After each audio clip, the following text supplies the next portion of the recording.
یہ جنگ خاموش نہیں تھی، بس گولیوں کے بجائے کوٹ سے لڑی گئی اور بموں کے ساتھ ساتھ ڈرون، ڈیٹا اور جاسوسی بھی چلی۔ یہ کہانی ہے ایک ایسے نیٹ ورک کی جس نے کاروبار کا ماسک پہنا اور پورے خطے کو ڈیجیٹل کالونائز کرنے کی کوشش کی۔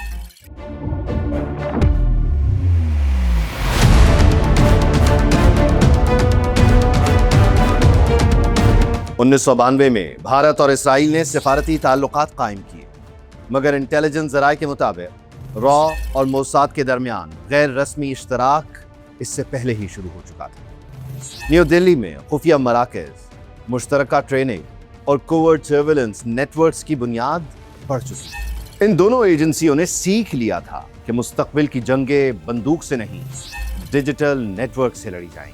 اسی حکمت عملی کے تحت بھارت کی بڑی کمپنیاں Wipro, T C S, LNT، Mahindra خلیجی ممالک، ترکی، ایران اور افریقہ تک پھیلائی گئی۔ یہ کمپنیاں بظاہر بزنس، کنسٹرکشن اور ٹیکنالوجی کے لیے آئیں، لیکن در حقیقت یہ وہ ٹروجن ہارسز تھے جن کے ذریعے بھارت نے ٹیلی کام بیک ڈورز، VoIP سرویلنس اور بائیو میٹرک ایکسیس حاصل کی۔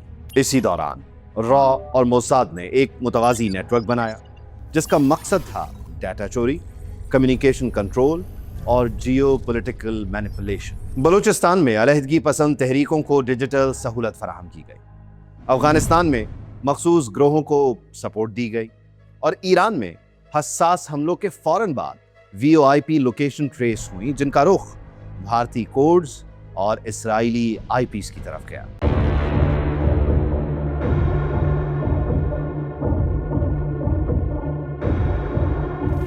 اور پھر آیا چاہ بہار۔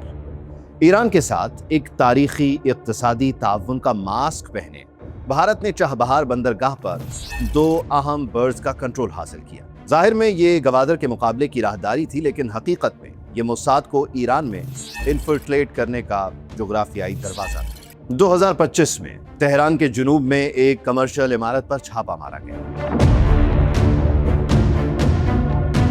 وہ جگہ بظاہر ایک عام ورک شاپ تھی، مگر اندر سے برآمد ہوئے 200 کلو دھماکہ خیز مواد، خودکش ڈرونز کے پرزے، اسرائیلی GPS جیمرز، AI guided chips, VoIP interception systems اور بھارتی انجینئرز۔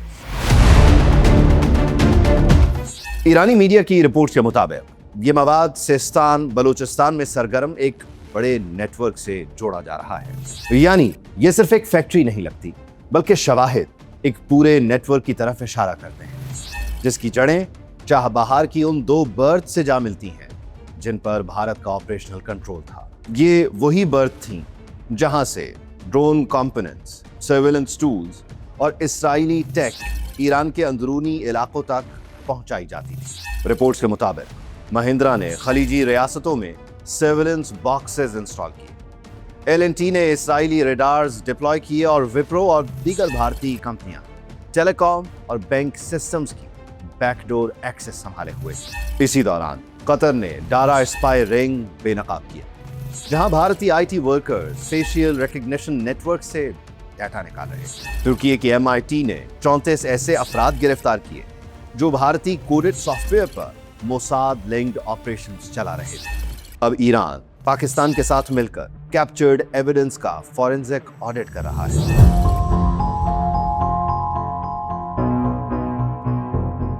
را کا وہ نیٹ ورک جو برسوں سے بزنس اور ڈیولپمنٹ کے نام پر پھیلایا جا رہا تھا، اب ڈسمینٹل ہو رہا ہے۔ یہ صرف جاسوسی نہیں، یہ کوورٹ لاجسٹکس وارفیئر تھی۔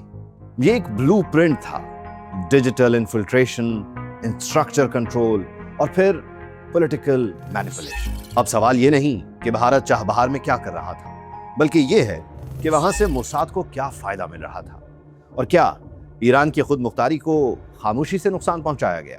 یہ صرف ایک نیٹ ورک کا اختتام نہیں، بلکہ ایک بیانیے کی شکست ہے۔ را اور موساد کا نیٹ ورک جو ایک زمانے میں ناقابل تسخیر لگتا تھا، آج بے نقاب ہو چکا ہے۔ اور اب یہ جنگ خاموش نہیں رہی، کیونکہ ڈیٹا چیخ رہا ہے اور دنیا دیکھ رہی ہے۔